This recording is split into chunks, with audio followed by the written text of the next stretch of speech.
The invitation arrived on thick cardstock, embossed with gold lettering. Sacred Heart Medical Center cordially invites you to the grand opening of the Chin Cardiovascular Innovation Center. Saturday, April 15, 2 p.m. Light refreshments will be served. I held it in my hands, running my thumb over the raised letters of my own name. My name. On a building that would save thousands of lives over the coming decades. My phone rang. "Jennifer, darling, I have the most wonderful news," she said before I could even say hello. "My garden club is getting a private tour of that new heart center at Sacred Heart. You know, the one everyone's been talking about? Some wealthy donor built it. April 15th at 2 o'clock. I looked down at the invitation in my hand. "That's nice, Mom. I was thinking maybe you could join us. You work at the hospital, don't you? Maybe you could explain all the medical equipment to the ladies. Make yourself useful." I closed my eyes. "I work at a hospital, yes." "Well, perfect. Oh, and wear something nice. These are important women. Patricia Holbrook will be there. Her husband owns 3 car dealerships. And Susan Chin. No relation to you, obviously. She married very well. I don't want you embarrassing me in your usual scrubs or whatever." "I'll see if I'm available," I said. "Oh, don't be silly. What could you possibly have scheduled that's more important than supporting your mother? Your brother always makes time for family events, and he's a vice president at Anderson Consulting. A real executive. But I suppose you're busy doing, what is it you do again? Something with charities." "Something like that," I said quietly. "Well, anyway, 2 o'clock sharp. Don't be late." She hung up before I could respond. I set down the phone and looked around my office. Chief of Cardiothoracic Surgery, the nameplate on my desk read. The walls were covered with diplomas: Johns Hopkins Medical School, Stanford Residency, fellowships in cardiac surgery and transplantation. Certificates of achievement from the American College of Surgeons. Published papers in the New England Journal of Medicine, The Lancet, JAMA Cardiology. And in the corner, framed but facing the wall where I wouldn't have to look at it every day, the Forbes 40 Under 40 feature from 2 years ago. Dr. Jennifer Chin, the heart surgeon revolutionizing cardiac care. My mother had never seen any of it. Not because I'd hidden it from her, though I suppose I hadn't exactly advertised it either. But because she'd never asked. Never shown any interest in my work beyond dismissive comments about playing doctor, or still in school at 35. My younger brother, David, had graduated with a business degree from a state school and landed a middle management job at a consulting firm. Vice President of Regional Operations, his title read, though I knew from mutual acquaintances that he managed a team of 12 people and spent most of his time creating PowerPoint presentations. Mom treated him like he'd cured cancer. I had actually saved 2,847 lives over the course of my career. I kept count the way some surgeons do, a tally of hearts restarted, valves replaced, arteries bypassed. I'd pioneered a new technique for mitral valve repair that had been adopted by cardiac centers worldwide. I'd donated $15 million of my own money, earned through speaking fees, consulting, and shrewd investments in medical technology startups, to build a state-of-the-art cardiac center. Mom thought I worked in a hospital gift shop or something. The worst part was that I'd let her think it. Every time she'd asked what I did, I'd given vague answers. "I work at Sacred Heart. I'm in healthcare. I do cardiac stuff."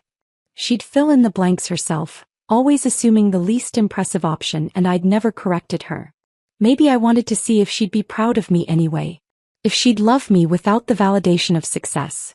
If I was more to her than just a disappointment compared to David. The answer over 15 years had been a resounding no. My assistant, Maria, knocked on the open door. "Dr. Chin? Your 2 o'clock consult is here. Mr. Patterson, the triple bypass." "Thanks, Maria. Send him in."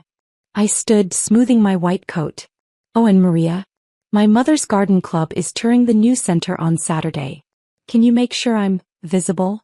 She raised an eyebrow. "Your mother doesn't know, does she?" "Know what?" "That you're Dr. Jennifer Chin. The Dr. Jennifer Chin." She gestured around the office. "Chief of Surgery. Major donor. The woman whose name is literally on the building." "It's never come up," I said. "How has it never come up?" "She's never asked the right questions." Maria shook her head, smiling slightly. "This should be interesting. Want me to alert Dr. Morrison? He loves dramatic revelations." Dr. Richard Morrison was the hospital's director, a silver-haired administrator who'd been thrilled when I'd agreed to donate enough money to build a world-class cardiac center. He'd wanted to name it after me and I'd agreed, thinking it might finally make my parents take notice. They'd never mentioned it. Not once. Yes, I said. Alert Richard. Tell him I want to be there for the tour. In my full capacity. Oh, this is going to be good, Maria said, grinning. I'll make popcorn. Saturday arrived bright and clear. I dressed carefully that morning, not in scrubs as Mom had feared, but in a tailored navy suit with a white blouse. Professional. Powerful. I wore my hospital ID badge on a lanyard, the words Chief of Cardiothoracic Surgery clearly visible. I'd scheduled a surgery that morning, a complex aortic valve replacement on a 62-year-old grandmother. 4 hours in the OR, every minute requiring absolute focus and precision. By 1:30 I was closing, confident that Mrs. Rodriguez would be dancing at her granddaughter's quinceañera in 6 months. Beautiful work, Dr. Chin, my surgical resident said as we finished. Thank you, Dr. Patel. Make sure her family knows she'll be in recovery for about 2 hours, then ICU overnight. I'll check on her before I leave this evening. I scrubbed out, changed into my suit and headed downstairs to the new Cardiovascular Innovation Center. The building was magnificent, 3 stories of glass and steel, filled with the latest technology money could buy. Hybrid operating rooms that combined traditional surgery with advanced imaging. A cardiac catheterization lab with real-time 3D mapping. Recovery suites that looked more like luxury hotel rooms than hospital spaces. All of it funded by my donation. All of it bearing my name. Richard Morrison was waiting in the lobby, along with several other administrators and department heads. Jennifer. Ready for the show. As ready as I'll ever be, I said. Where are they? Started on the 3rd floor. Your mother's group has been here for about 30 minutes, touring the patient suites. They'll work their way down to the main lobby, where we'll do the formal presentation. Has she said anything? Your mother. Richard's eyes twinkled. Oh yes. Quite a lot, actually. One of my development officers overheard her explaining to the group that her daughter works somewhere in the hospital, doing something medical, but that her son is the real success story, a VP at some consulting firm. I winced. She said that in front of the staff? In front of everyone. Patricia, our head of development, nearly choked on her coffee. She had to excuse herself. I should have told her years ago, I said quietly. Why didn't you? I wanted to see if she'd be proud of me without the credentials. Without the titles. If she'd value me just for being her daughter. Richard's expression softened. And now I know. Voices echoed from the 2nd floor atrium. The garden club was descending the main staircase. A group of well-dressed women in their 60s, oohing and awing over the architecture. My mother was in the center, wearing a cream-colored suit and pearls, holding court like a queen. I recognized a few faces from childhood. Mrs. Holbrook, who'd always been kind to me. Mrs. Chin, no relation, who'd married a tech executive and never let anyone forget it. Susan Martinez, who'd gone to high school with my mother and somehow still tolerated her. The cardiac suites are just magnificent, Mom was saying. Of course, I don't understand all the medical equipment, but I'm sure it's very advanced. My daughter works here, you know. She could probably explain it all, but she's terribly busy. Always working. No time for a personal life, unfortunately. What does she do here? Mrs. Holbrook asked. Mom waved her hand vaguely. Oh, something with hearts. Charity work, I think. She's always been very giving, very compassionate.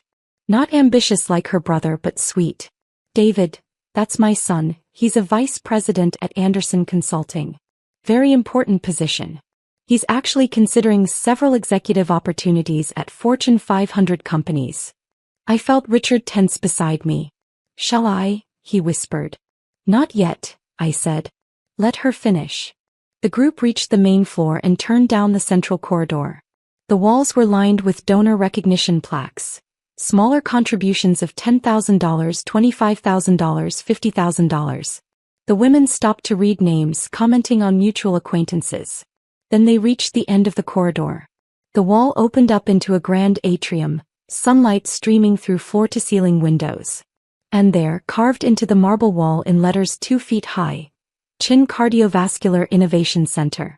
Below it, a bronze plaque, dedicated with gratitude to Dr. Jennifer Chin, whose vision, expertise, and generosity made this facility possible. Her donation of $15 million and leadership as Chief of Cardiothoracic Surgery ensure Sacred Heart remains at the forefront of cardiac care. The women stopped.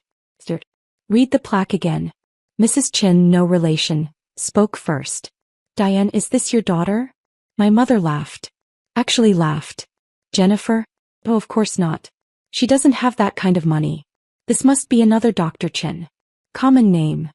But it says Jennifer, Mrs. Holbrook said quietly, pointing. Coincidence, Mom said firmly. My Jennifer is sweet, but she's not. I mean, $15 million. She drives a 10-year-old Toyota. She rents an apartment. If she had that kind of money, she'd have mentioned it. Would she? Mrs. Martinez asked, her tone pointed. Mom's smile faltered. Well, yes. Of course. We're very close. She tells me everything. I stepped forward from where I'd been standing in the lobby entrance. My footsteps echoed on the marble floor. Hello, Mom. She turned. Her eyes widened when she saw my suit, my badge, the professional authority in my bearing. Jennifer. What are you doing here? I thought you were working today. I said. Just finished a 4-hour aortic valve replacement. Went perfectly. Mrs. Rodriguez should make a full recovery. The Garden Club women looked between us, confusion and dawning realization crossing their faces. You performed surgery? Mom said weakly. I'm a cardiac surgeon, I said simply. Chief of Cardiothoracic Surgery, actually. I've been chief for 3 years. Richard Morrison stepped forward, extending his hand to my mother. Mrs. Chin, I'm Dr. Richard Morrison, hospital director. You must be so proud of your daughter. She's one of the most accomplished cardiac surgeons in the country. We're honored to have her here at Sacred Heart. Mom shook his hand automatically, her expression blank. Yes. Of course. And this generous donation, Richard continued, gesturing to the plaque. $15 million to build this center. Combined with Dr. Chen's surgical expertise and her innovations in minimally invasive cardiac procedures, Sacred Heart is now a destination hospital for cardiac care. Patients come from across the country to be treated by your daughter. 15 million, Mom repeated faintly. The plaque doesn't mention her other contributions, Richard said, warming to his subject. He was enjoying this, I realized. Dr. Chin also funded our cardiac research fellowship program. Another 5 million. She's on the board of directors. She's published 47 papers in peer-reviewed journals. She's trained over 60 cardiac surgeons, many of whom now lead programs at other major hospitals. Mrs. Holbrook beamed. Diane, this is wonderful. Why didn't you tell us your daughter was Dr. Jennifer Chin? I read about her in the newspaper. She saved Congressman Morrison's life last year, the emergency triple bypass. That was you.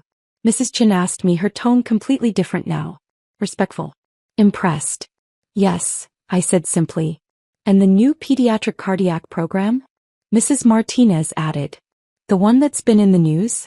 That saves babies with congenital heart defects. Dr. Chin founded that program, Richard said. She performs the surgeries herself. 17 successful infant cardiac repairs this year alone. 0 mortality rate. The women stared at me with open admiration. My mother stared at me like she'd never seen me before.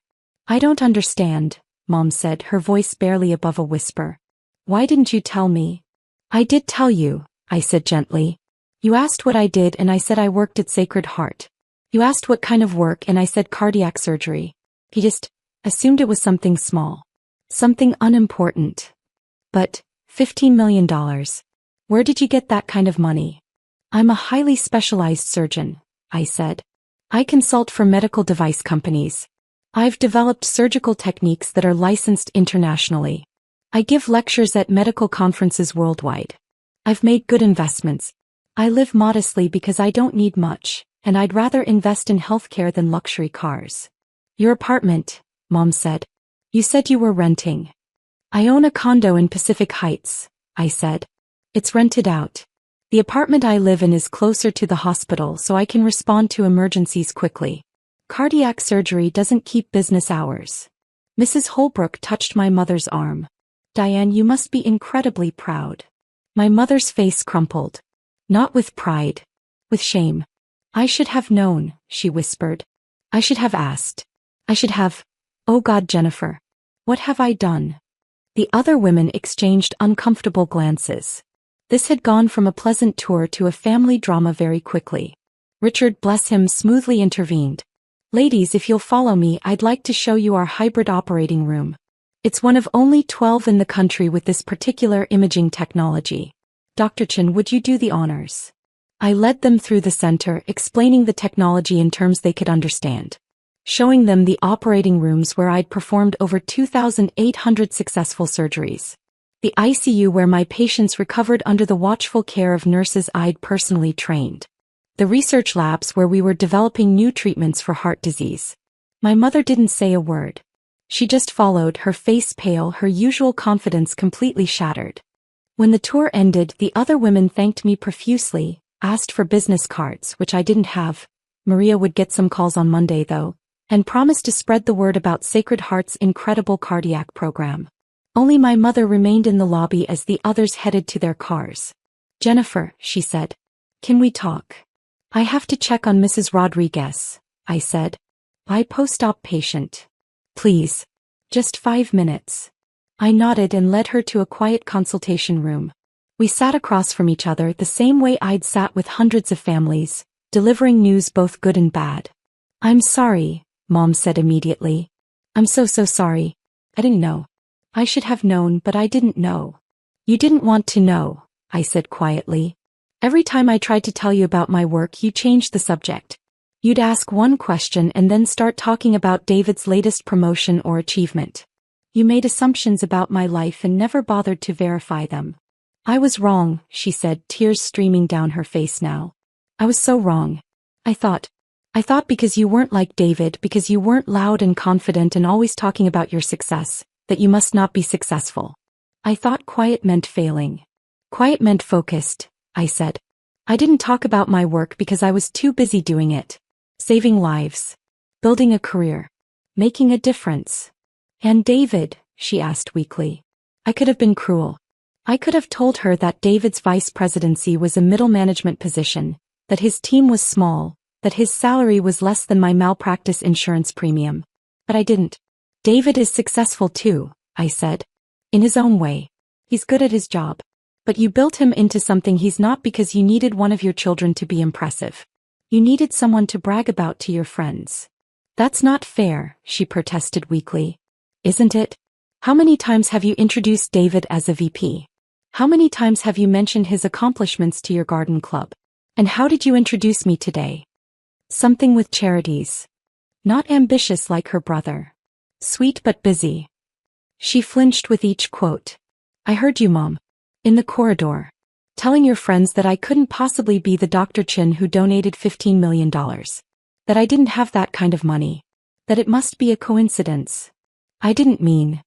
You laughed, I said, my voice breaking slightly despite my effort to stay composed. You laughed at the idea that I could be successful enough to afford this. Your own daughter, and you laughed. She buried her face in her hands, shoulders shaking with sobs. I should have felt satisfied. Vindicated. This was the moment I'd imagined, the moment when she'd realize what she'd missed, what she'd dismissed. Dad, I just felt tired. I wanted you to be proud of me, I said quietly. Not for the money or the titles or the recognition. Just proud of me, Jennifer. Your daughter. The person I am, not what I've accomplished. I am proud, she said through her tears. I'm so proud. You save lives. You built this incredible center. You're brilliant and accomplished and amazing. But you weren't proud yesterday, I said. Yesterday I was an embarrassment. Someone you apologized for to your friends. The disappointing daughter who hadn't made anything of herself. That's not true. Mom. It is true. And we both know it. He looked up at me, mascara running, pearls askew. How do I fix this? I don't know if you can, I said honestly. This isn't something you can fix with an apology or a grand gesture. This is 15 years of dismissal. Of assumptions. Of choosing David's small victories over my silent ones. Please, she whispered. Tell me what to do. I stood. Start by asking questions. Real questions. Not about my income or my titles, but about my work. About what I care about. About who I am. And then actually listen to the answers. Will you come to dinner? She asked. Next week? You and David both? I need to do better. I'll think about it, I said. Right now, I have a patient to check on. I left her there and went to the ICU. Mrs. Rodriguez was awake, groggy but stable. Her daughter sat beside the bed, holding her hand. Dr. Chin, the daughter said, standing. Thank you. Thank you so much. The nurse said the surgery went perfectly. It did, I assured her. Your mother's heart is strong. She'll be home in a few days. We were so scared, the daughter said. But everyone here, they all said you were the best. That if anyone could save her, it was you. I smiled. She saved herself by coming in when she did. I just helped her heart along. As I left the ICU, Maria caught up with me. How did it go with your mom? About as well as could be expected, I said. Is there anything urgent? 3 consults for Monday. 2 potential surgical candidates. And someone from Forbes called. They want to do a follow-up feature on the new cardiac center. Have them call Richard, I said. He loves that stuff. Will do.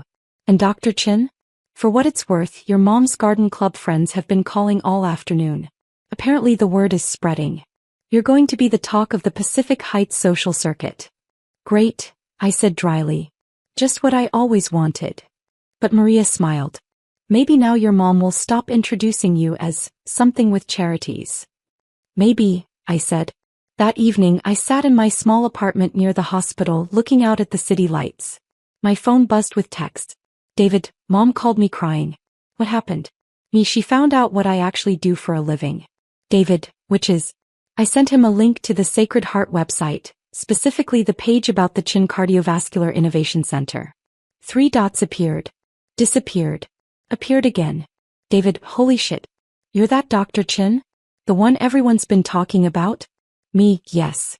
David, why didn't you tell us? Me, I tried. You weren't listening. More dots. Then, David, I'm sorry. I had no idea. I thought you were like a nurse or something. Maybe a physician's assistant. Me, I know what you thought. David, for what it's worth, this is incredible. What you've built. What you've accomplished. I'm really proud of you, sis. I stared at the message. Was he proud? Or was he just recalibrating now that he knew I was more successful than him? Me, thanks. How's Anderson? David, good. Busy. Nothing like saving lives, obviously.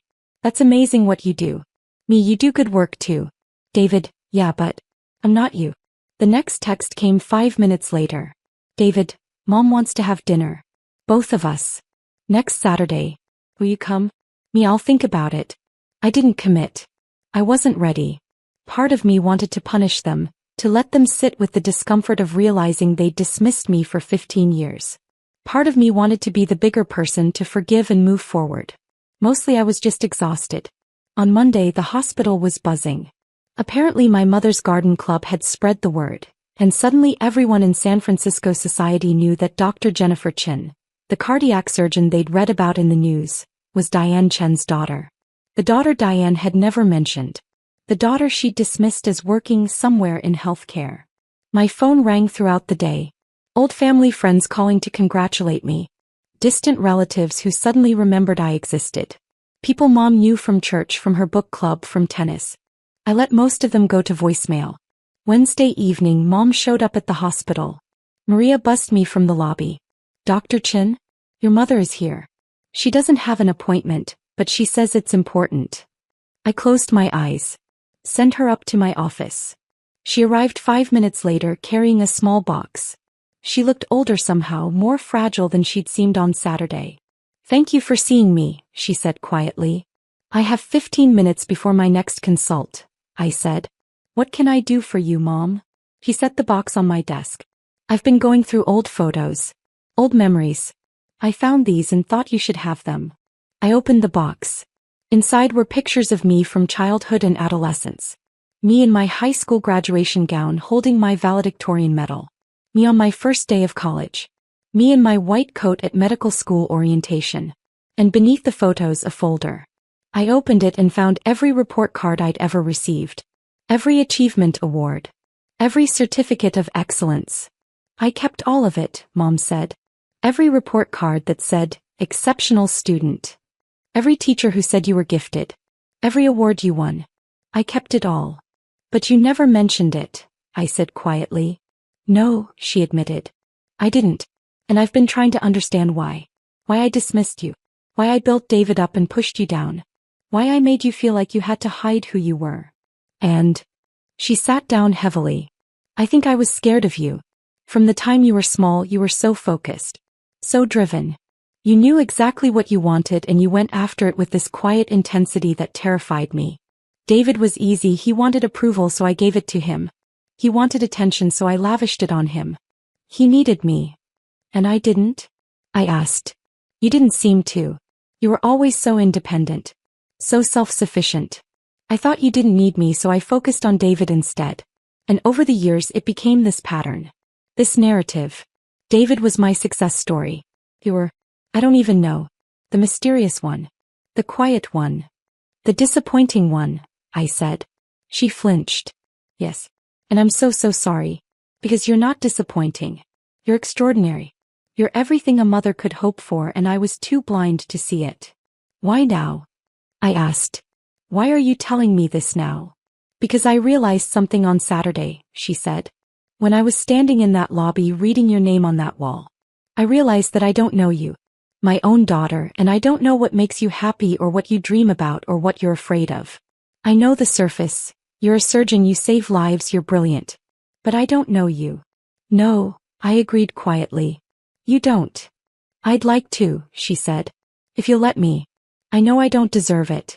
I know I've had 35 years to ask and I didn't. But I'm asking now. Will you let me know you? I looked at this woman who'd given birth to me, raised me, and somehow missed everything that mattered. This woman who'd built me up as a child and torn me down as an adult. This woman who was my mother for better or worse. It's going to take time, I said finally. A lot of time. And I can't promise I'll forgive everything. Some things hurt too much for easy forgiveness. I understand, she said. I'll wait. However long it takes. Saturday dinner, I said. I'll come. But Mom, if this is just about showing me off to your friends now that you know I'm successful. It's not, she interrupted. I promise. It's about trying to be the mother you deserved all along. I can't undo the past, but maybe I can do better going forward. She left and I sat in my office looking at the old photos. There I was at 8, beaming in my science fair ribbon. At 12, holding my first biology textbook. At 16, serious and focused at a chemistry lab bench. That girl had known exactly who she wanted to be. And she'd become that person, despite a family that hadn't seen her, hadn't valued her, hadn't understood her quiet determination. Saturday came. I drove to my parents' house in Pacific Heights, the house I'd grown up in but never quite felt like home. David's car was already in the driveway. A BMW, least I knew because he'd told everyone about it. I parked my Toyota and walked to the door. Before I could knock, it swung open. Jennifer, Dad said. He'd been quiet through all of this, letting Mom do the talking. Come in. The dining room table was set simply. No fancy china, no ostentatious display. Just plates and glasses and a roast chicken. David stood when I entered. Hey sis. David. We sat. Mom brought out the food. For a long moment no one spoke. Then Dad cleared his throat. Your mother has told me everything. About Saturday. About how we've treated you over the years. Jennifer, I owe you an apology too. I've been so focused on David's achievements that I never stopped to learn about yours. You're a vice president, I said to David, my tone neutral.